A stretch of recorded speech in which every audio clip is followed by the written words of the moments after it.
Hey guys, Nick here with Roxor Parts Direct to go over a fuel filter replacement on your 23 and newer Roxors.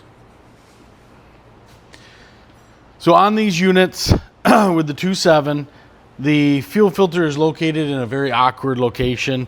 It's hard to get down here and reach the lock collar. It's extremely hard to put the filter back in position and get it locked down. Easiest way to do it, and a lot of you guys might not realize it, is this bracket just comes right off and allows you to pull the fuel filter housing right up and in your face so that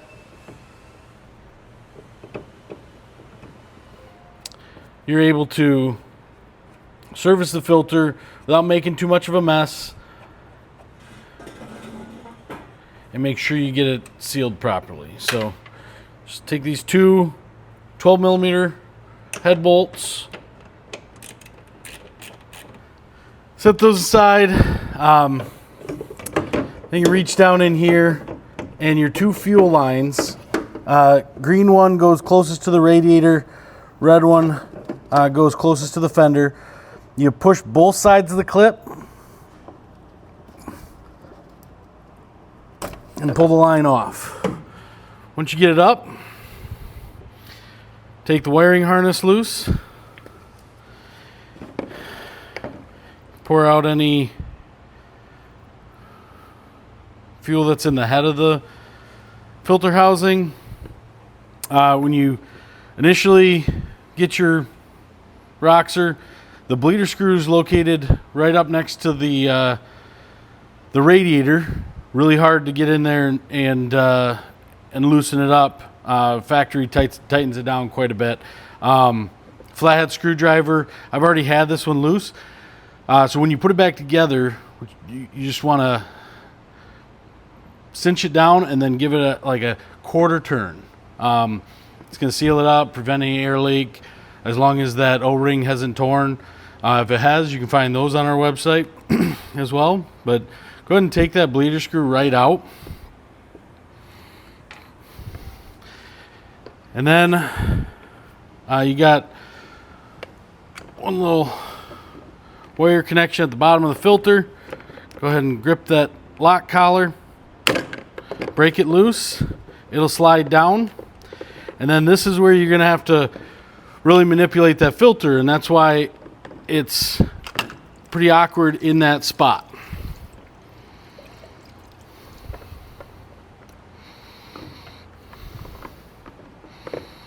All right, guys, once you got the new fuel filter out of the box, you're gonna have to transfer over the lock ring off the old fuel filter.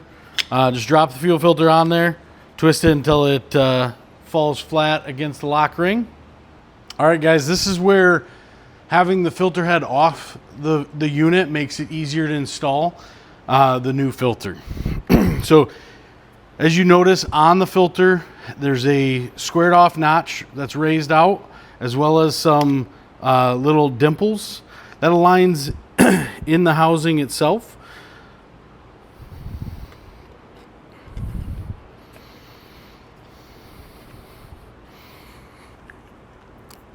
So once you got it seated all the way to the top, you should be able to slide that collar all the way up. Get it started. Then this is where you want to make sure it's evenly tightening all the way around before you go and lock it all the way down.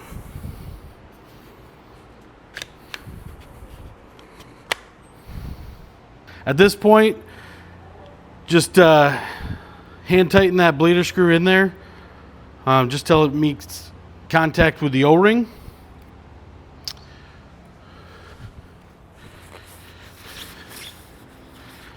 You can wipe off any of the extra fuel that dripped on it.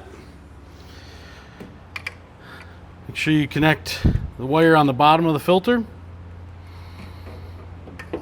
Drop it down into the location. Go ahead and start these bolts. All right, then you can find that wiring harness Reconnect that. Reach down again. Red one is going to be closest to the fender. Slide that in there. Green one's closest to the radiator. Slide that in there till they click.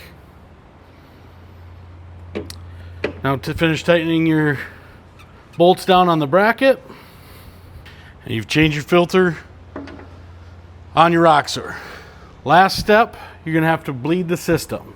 So reach down in here to the bleeder screw, crack it quarter turn counterclockwise, and start pressing down on the plunger on top of the unit. You'll start getting fuel dripping out along with a bunch of air. Keep pumping until that air goes away and you have a nice stream of fuel. Still got a little bit of foam there. Now it's just pretty much fuel. At this point, you can tighten the bleeder screw down, finger tight again, pump this primer until it's stiff.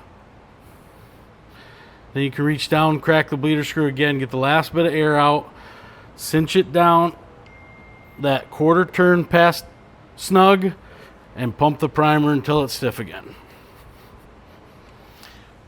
Now you'll be able to start the Roxor without any issues. Thanks for watching, guys. You can find fuel filters on Roxor Parts Direct, or give us a shout.